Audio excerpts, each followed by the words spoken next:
Reverendo Frei Marcelo Aquino, Reverendo Padre Thiago Fragoso, caríssima priora, caríssimos confrades da Ordem Terceira, prezados irmãos e irmãs, é uma grande alegria podermos celebrar a abertura dessa novena em honra de Nossa Senhora do Carmo, colocando-nos desde este momento sob a sua proteção. Porque ela é nossa mãe. E como mãe dos carmelitas, como mãe de todos nós, de todos os batizados, a Santíssima Virgem é o nosso refúgio. Para nós, a Santíssima Virgem é a proteção segura. Proteção, em primeiro lugar, de nós mesmos, de nossas próprias mazelas, de nossos próprios pecados, de nossas próprias fragilidades. Mas, sobretudo, ela é o nosso socorro para que nós possamos subir a montanha que é Cristo. Ou seja, a Virgem do Carmo não apenas nos quer proteger para que nós permaneçamos na planície, mas ela quer também nos socorrer na subida, ser o nosso estímulo para que nós possamos avançar no caminho da santidade, cujo cimo é Jesus Cristo, mas cujo melhor espelho é ela mesma. Hoje se nos propõe meditarmos acerca dessa invocação da ladainha de Nossa Senhora, em que nós a chamamos de Speculum Justitiae, espelho de justiça. Por que a Igreja chama a Santíssima Virgem de espelho de justiça? Porque, como um espelho, ela reflete. Toda a vida e toda a missão da Santíssima Virgem consiste em refletir a luz de um outro. Por isso, a teologia diz que a Santíssima Humanidade de Nosso Senhor Jesus Cristo, para nós, é Mysterium Solis. É o mistério do sol. Porque ele brilha pela sua própria virtude, pelo fulgor da divindade que emana da santidade de sua pessoa divina. Mas acerca da Santíssima Virgem, a teologia refere-se a ela a partir da ideia de Mysterium Lunae, mistério da lua. Porque, como um satélite, ela reflete a glória do seu Filho. Ela nos transmite essa santidade que ela recebe como ninguém dele. Não há ninguém que esteja mais perto da fonte do que ela. Não há, portanto, quem efetivamente possa comunicar a glória de Jesus Cristo tanto quanto ela. Por isso ela é um espelho, porque ela é o reflexo mais perfeito da glória de Jesus Cristo. Mas ela não é apenas um espelho que reflete a imagem de um outro. A Igreja chama de Speculum Justitiae. Ela é espelho de justiça. E o que significa justiça? A palavra justiça, no Velho Testamento, é muito, muito, muito importante. Ela aparece no hebraico com a palavra tzadik, que significa aquilo que é reto, aquilo que não é tortuoso. Ou seja, se justo é aquilo que é reto, na Sagrada Escritura a justiça tem a ver com a retidão diante de Deus, ou com a retidão que nos conduz a Deus, ou que nos faz estar endireitados, ajustados, segundo a vontade de Deus. Portanto, o justo, no Velho Testamento, é o santo.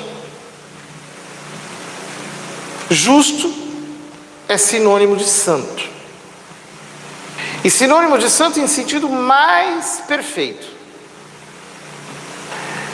Essa mesma ideia aparece no Novo Testamento. Quando São Paulo diz na carta aos Romanos que todos pecaram e estão privados da glória de Deus, mas a justificação se dá gratuitamente. O que ele está nos dizendo é que justiça, em sentido teologal, é algo que para o homem é inatingível, porque só Deus é santo. Qual criatura poderá ajustar-se a Deus? Qual criatura poderá, diante da nossa deficiência, colocar-se ajustada dentro dos perfeitos propósitos eternos com os quais Deus nos criou? Por nós mesmos isso é impossível. Por isso São Paulo diz aos Efésios: é por graça que sois salvos. Ou seja, é Deus que nos justifica. Mas Deus nos justifica pelos méritos de Jesus Cristo. Ou seja, Ele se fez homem para morrer por nós, a fim de pagar pelas nossas iniquidades. A palavra iniquidade vem do latim e significa aquilo que é torto, diferentemente do que aquilo que é justo, aquilo que é tortuoso, aquilo que não é equo, aquilo que não é igual. Portanto, Cristo morreu para pagar pelas nossas iniquidades, a fim de nos redimir, mas de São Paulo, Ele ressuscitou para a nossa justificação, ou seja, para nos dar a sua justiça, para nos comunicar a sua santidade.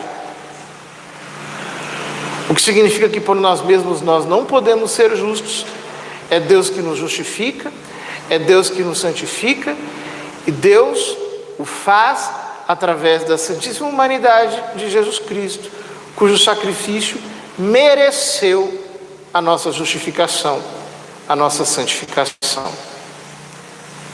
Ora, se Jesus Cristo é o nosso santificador, o nosso justificador, e mesmo o Espírito Santo só nos pode santificar graças aos méritos de Jesus Cristo, por aquilo que Ele fez por nós, por que a igreja chama a Santíssima Virgem de espelho de justiça? Justamente por causa da sua missão singular. Ou seja, se aquele que nos justifica é Jesus Cristo, mediante a sua santíssima humanidade, a qual se doou por nós em sacrifício, a sua encarnação se deu nos decretos da misteriosa e eterna providência de Deus, em união intrínseca com a missão de Nossa Senhora. Ou seja, ao criar o mundo, Deus já sabia que nós iríamos cair e, portanto, já previu o nosso Redentor. E previu-o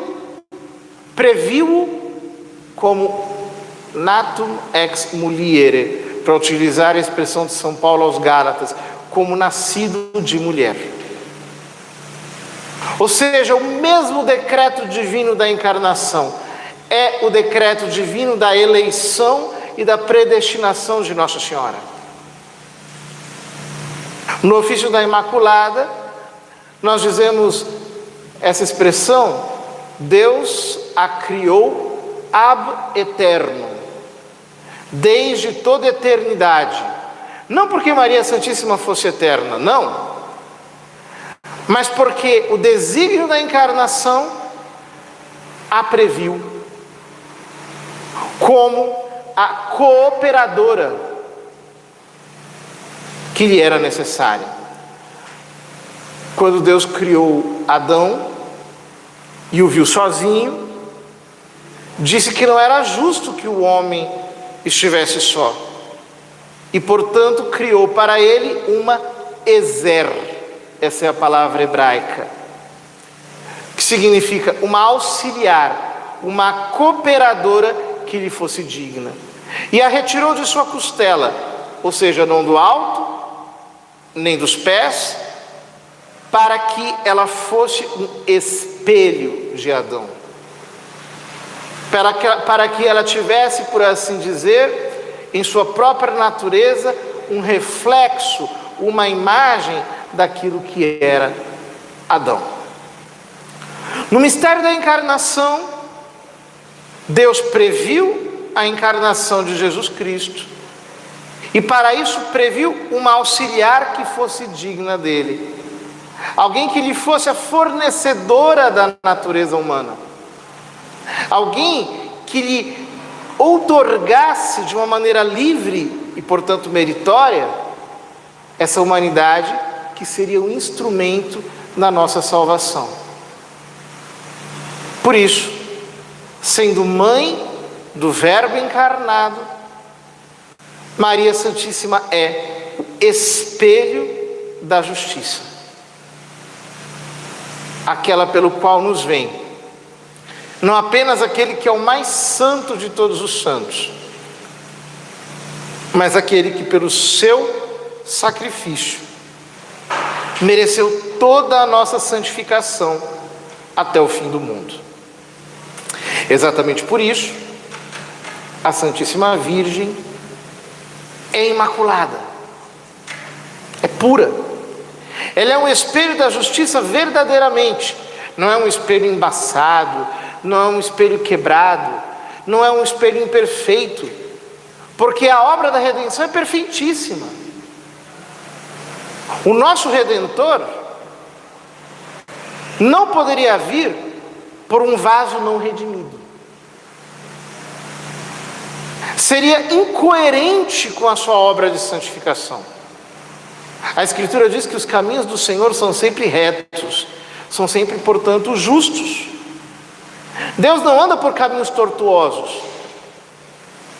Isso significa que Ele não poderia vir a esse mundo através de uma escrava de Satanás, que tivesse sido infectada pela fétida mancha do pecado original, sequer por um instante. Isso seria inconcebível diante da santidade de quem Ele é. Ele é santo. Se os céus dos céus são santos por causa dele, como Ele poderia encarnar-se através de uma pecadora? Apenas os blasfemos podem dizer isso, como por exemplo Lutero. Lutero, no início da sua heresia, acreditava na Imaculada Conceição, mas no final de sua vida, cego pelo orgulho, completamente obstinado pelo espírito do engano, chamava Nossa Senhora de Peccatrix Magna, máxima pecadora, uma grande pecadora. Blasfêmia. Blasfêmia porque Deus é desonrado, maximamente pensando-se que Ele nos redimiria por um caminho de pecado. Ilógico, inaceitável. Por isso ela é imaculada. Ela é um verdadeiro espelho de justiça. E como espelho de justiça, como um reflexo da santidade de Jesus Cristo, ela é para nós a influência certa, a fim de que nós também possamos receber a sua santidade. Uma escritora espiritual chamada Marie de Sainte-Thérèse, Maria de Santa Teresa, uma monja flamenga do século XVI, escreveu um opúsculo chamado L'Union Mystique à Marie, a união mística a Maria. E ali, dentre tantas coisas que ela dizia, estava a verdade de que o caminho ordinário da santidade, a via sanctitatis para todos os cristãos, que é a união com a humanidade santíssima de Jesus Cristo, muitas vezes comporta sacrifícios espirituais extremos. No fundo, esta é a espiritualidade do Carmelo, em que na aridez da montanha sagrada, nós aprendemos a alegria de uma subida que se faz apenas de um gáudio espiritual. A espiritualidade do Carmelo não é uma espiritualidade fogosa, festeira, do ponto de vista humano. Não.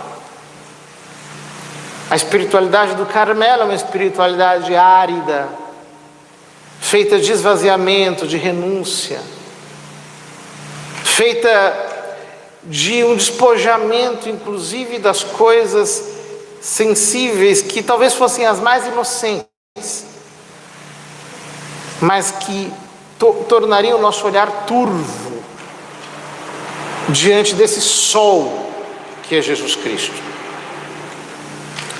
Ora, dizia Marie de Sainte-Thérèse que muitas vezes as provações espirituais pelas quais passa uma alma no seu processo de ascensão são quase impossíveis de serem suportadas. E de fato isso coincide com a doutrina de Santa Teresa e também de São João da Cruz. Sobretudo deste último, quando nos fala das noites dos sentidos e do espírito, em que nós temos que nos despojar por um princípio sobrenatural operado pela graça, em que Deus nos vai desencardindo de nós mesmos. Mas dizia ela, assim como existe a via ordinária da santidade, existe uma via especial da santidade, que ela chamava de via Marialis, mais ou menos em comparação com essa analogia. Assim como é difícil olhar para o sol sem queimar os olhos, é mais fácil olhar para a lua e não ser violentado por ela. Portanto, dizia Marie de Sainte-Thérèse, que em Nossa Senhora nós temos um auxílio doce, um auxílio gentil,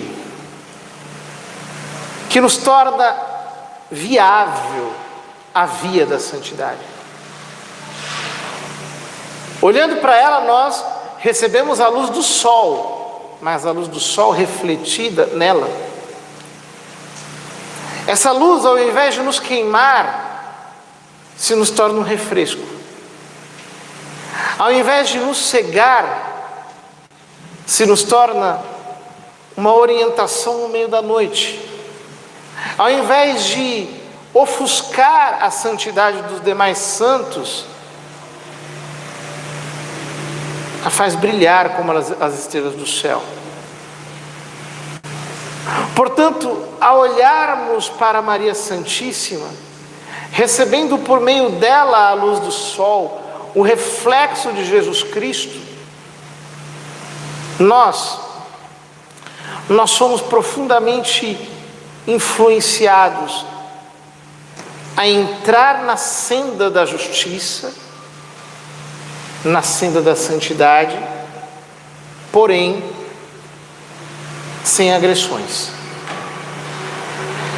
Essa, por exemplo, foi a experiência de uma monja que relatou ao padre Olivier, fundador do Seminário de São Sulpício, a sua experiência espiritual. Ela passava por uma grande noite escura do espírito, sofrendo terrivelmente com todas aquelas privações das graças sobrenaturais. Pensava já não suportar mais o peso, sua alma estava como que dilacerada, até que num momento ela recebeu a inspiração de consagrar-se a Nossa Senhora. Ela o fez e dentro de poucos dias atravessou por aquele deserto e chegou no cume da santidade. O padre Olivier, portanto, incutiu nos seminaristas formados pelo seu seminário e na sua própria congregação, dos padres sulpicianos, essa devoção forte a Nossa Senhora, inspirado no relato dessa irmã. Um dos alunos do seminário de São Sulpício foi São Luís Maria Grignon de Montfort, que transformou isso no Tratado da Verdadeira Devoção, mostrando-nos como Nossa Senhora efetivamente é o caminho mais fácil para nos ajustarmos com o nosso Senhor. Ora, não foi essa a visão do profeta Elias, quando diante daqueles anos de seca, viu uma pequena nuvenzinha com o formato de mão humana no alto dos céus, a qual cresceu e cobriu a terra inteira, para que dela viesse a chuva, que representa a encarnação do Verbo de Deus? Nas securas e aridezes de nossa alma, nas nossas lutas, em todas as pelejas pelas quais passamos para sermos fiéis a Deus, em nossas quedas, em nossas deficiências, precisamos escutar aquele clamor de São Bernardo: olha para a estrela, chama por Maria. Ela é o espelho da justiça e, portanto, como espelho, ela nos mostra o justo, seu Filho Jesus Cristo. Mas como espelho da justiça, ela não apenas nos indica quem Ele é e a sua santidade nela maravilhosamente representada, mas ela causa uma influência espiritual sobre as nossas almas. Assim como a lua influencia as marés, influencia a agricultura, influencia a ordem natural, Maria Santíssima é a nossa lua. Ela influencia a ordem sobrenatural pela qual somos regidos na direção de Jesus Cristo. O seu brilho e a sua influência materna fazem com que nós cada vez mais nos aproximemos de Jesus Cristo.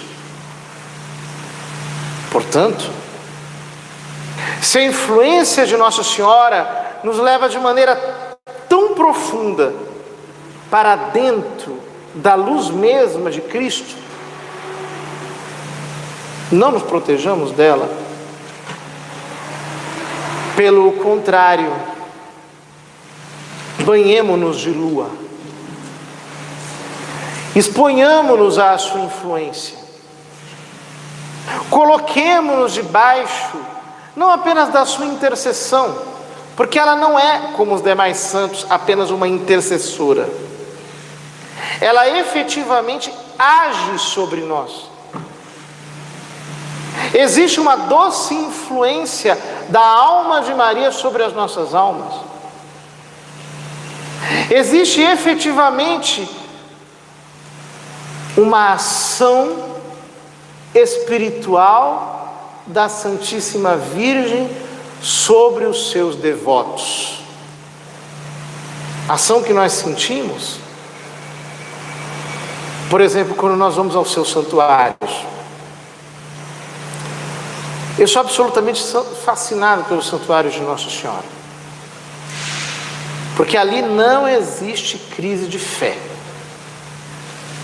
A igreja pode estar em crise em vários lugares do mundo, mas nos santuários da Santíssima Virgem não há crise. Ali só existe fé. Milagres por todos os lados, ações de graças, pedidos de súplica, socorro. Quantas vezes podia ir à Aparecida e ver aquelas mãos levantadas dos devotos, dirigidos para aquela pequenina imagem que mal se vê, mas cuja influência causou um estrondo de milagres por todo o Brasil. O mesmo acontece em qualquer santuário mariano. A sua influência real é testemunhada por milhares e milhares, milhões e milhões de peregrinos. Mas nós não precisamos ir a um santuário mariano. Claro, de vez em quando é bom fazê-lo, como um ato especial de devoção e de entrega nas mãos dela. Mas aqui, agora, em qualquer lugar, nós podemos voltar o olhar do nosso coração para a Santíssima Virgem e dizer-lhe simplesmente: Mãe, ajuda-me, estende sobre mim a vossa mão. Eu sou um pecador, mas vós sois santíssima e sois minha mãe. Eu sou injusto, sou iníquo, sou torto, mas vós sois justíssima. Vós sois o próprio espelho da justiça. Vinde, socorrei-me, endireitai-me. Como dizemos no Ave Maria Stella, iter para tutum. Prepara-nos um caminho seguro, um caminho reto, uma vereda de justiça pela qual nós possamos trilhar todos os dias.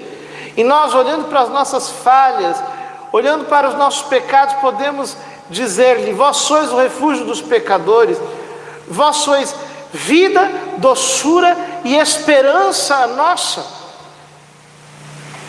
Olhando para mim, eu só encontro motivos de desespero, mas olhando para vós, eu só encontro ternura, bondade, piedade, misericórdia.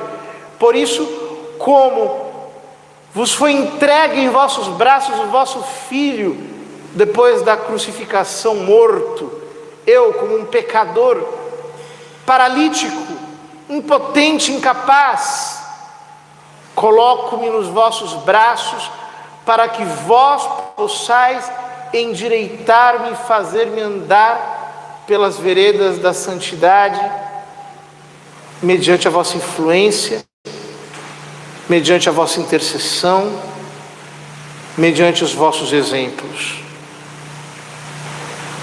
Que a Santíssima Virgem, caríssimos irmãos, seja para nós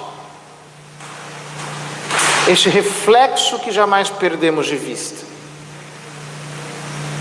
Que todos nós sejamos totalmente dela, que nada haja em nós que não seja dela, que todos os nossos pensamentos, todas as nossas palavras, todos os nossos trabalhos, todos os nossos apostolados, tudo seja feito numa união estreita com ela, que é o melhor e mais perfeito modo, o mais doce e o mais fácil, para nos unirmos àquele que é o único justo, aquele que nos justificou pela sua morte e que nos justifica pela sua ressurreição. Que Maria Santíssima seja o nosso refúgio e o nosso ânimo em todas as nossas tribulações. Amém.